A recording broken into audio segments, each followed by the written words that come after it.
مفلسی حصے لطافت کو مٹا دیتی ہے، بشر کو بشر کی اوقات بھلا دیتی ہے۔ آؤ اس ماں کی زبانی بھی کوئی بات سنے، روز بچوں کو جو بھوکا ہی سلا دیتی ہے۔ اپنی عزت کے بھروسے تھی جو مضبوط کھڑی، آخر ایک روز وہ سر اپنا جھکا دیتی ہے۔ اس کے دامن پہ لگے داغ یہی کہتے ہیں، بھوک تہذیب کے آداب مٹا دیتی ہے۔ صدر علی وقار،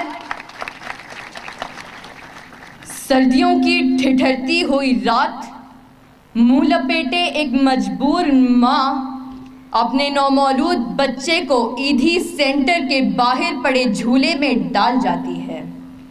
اس سے پوچھا گیا، کیا تجھے تیری مامتا ستائے گی نہیں؟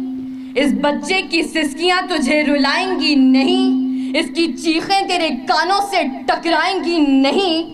تو کپ کپاتے ہوئے ہونٹوں سے جب مجبور ماں یہ جواب دیتی ہے کہ میں اپنے پیٹ کی بھوک تو برداشت کر سکتی ہوں، مگر اس بچے کا بھوک سے بلکنا مجھ سے دیکھا نہ گیا، تو اس پر یہ کہنا بجا بنتا ہے کہ خاک میں ماں کی محبت کو ملا دیتی ہے، بھوک تہذیب کے آداب مٹا دیتی ہے۔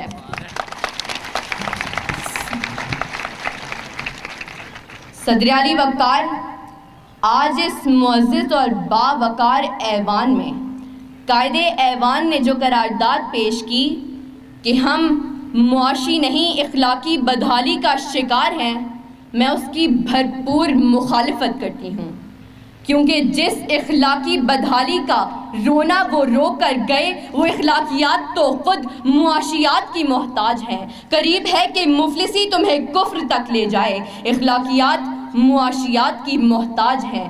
آئیے دلائل سے بات کرتے ہیں۔ روٹی کے چند ٹکڑوں اور قابل گزارا دودھ کی قلت سے تھر پارکر میں دم توڑنے والے مجبور بچوں کا اصل مسئلہ اخلاقیات نہیں معاشیات ہے۔ اسی شہر لاہور میں غربت سے تنگ آ کر بشرا نامی خاتون اپنے 2 معصوم بچوں کے ساتھ چلتی ہوئی ٹرین سے ٹکرا جائے تو اس کا اصل مسئلہ اخلاقیات نہیں معاشیات ہے۔ زرد چہرہ، آنکھیں اندر کو دھسی ہوئی اور بڑھاپے کی وجہ سے پورے جسم پر جھریاں لیے نشتر اسپتال ملتان کے باہر فقط 2 کلو آٹے کے عوض خون بیچنے والے بوڑھے کا اصل مسئلہ اخلاقیات نہیں معاشیات ہے۔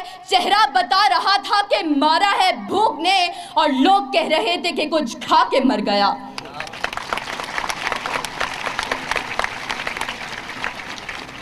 صدر علی وقار، تنگ دستی، بھوک اور ابتر معاشی حالات اعلیٰ اخلاقیات کی ضد ہیں۔ پہلے آپ تو تب ہوتا ہے کہ جب پیٹ کی بھوک اور غم روزگار نہ ہو۔ 2 جمع 2 4 روٹیوں کی بجائے 2 جمع 2 4 تو تب ہوتے ہیں کہ جب پیٹ کی بھوک اور غم روزگار نہ ہو۔ بیٹی کا 4 دیواری میں رہنا، خاندان کی عزت پر کٹ مرنا، یہ سب تو تب ہوتا ہے کہ جب پیٹ کی بھوک اور غم روزگار نہ ہو۔ چاند روٹی کی بجائے چاند میں چرخہ کاٹتی بڑھیا تو تب دکھائی دیتی ہے کہ جب پیٹ کی بھوک اور غم روزگار نہ ہو۔ فاقوں نے تصویر بنا دی آنکھوں میں، گول جو بھی چیز ہو روٹی لگتی ہے۔ اور تو اور عبادت اور ریاضت بھی تب ہوتی ہے کہ جب پیٹ کی بھوک اور غم روزگار نہ ہو۔ کون عاشق خدا کی ذات کا ہے؟ سارا چکر معاشیات کا ہے۔ صدر علی وقار، آئیے زمینی حقائق کا جائزہ لیجئے۔ آج کشمیر میں مسلمانوں کو اپنے گھروں میں بند ہوئے 115 دن گزر گئے۔ ہم نے اخلاقیات کا مظاہرہ کرتے ہوئے اقوام متحدہ میں قراردادیں پیش کی تو اسلامی ممالک نے پاکستان کی حمایت کے بجائے ہندوستان کی حمایت کی۔ تو کیا اس کی اصل وجہ یہ ہے کہ ہم اخلاقی پستی کا شکار ہیں؟ نہیں صدر علی وقار، ہرگز نہیں، بلکہ اصل وجہ تو یہ ہے کہ ہم معاشی طور پر کمزور ہیں۔ اس کمزوری کا علاج بھارت کی عالمی معیشت ہے۔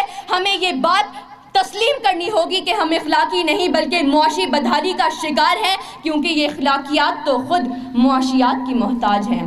صدر علی وقار، میرے ان تمام دلائل کے باوجود اگر اب بھی کوئی یہ یقین رکھتا ہے اور بازد ہے کہ ہم معاشی نہیں بلکہ اخلاقی بدحالی کا شکار ہیں، تو اس سے بس ایک ہی سوال کرتے ہوئے میں اجازت چاہوں گی کہ وہ جس کا ایک ہی بچہ ہو بھوکا 8 پہروں سے، بتاؤ اہل دانش تم وہ گندم لے کہ تختی لے۔ شکریہ۔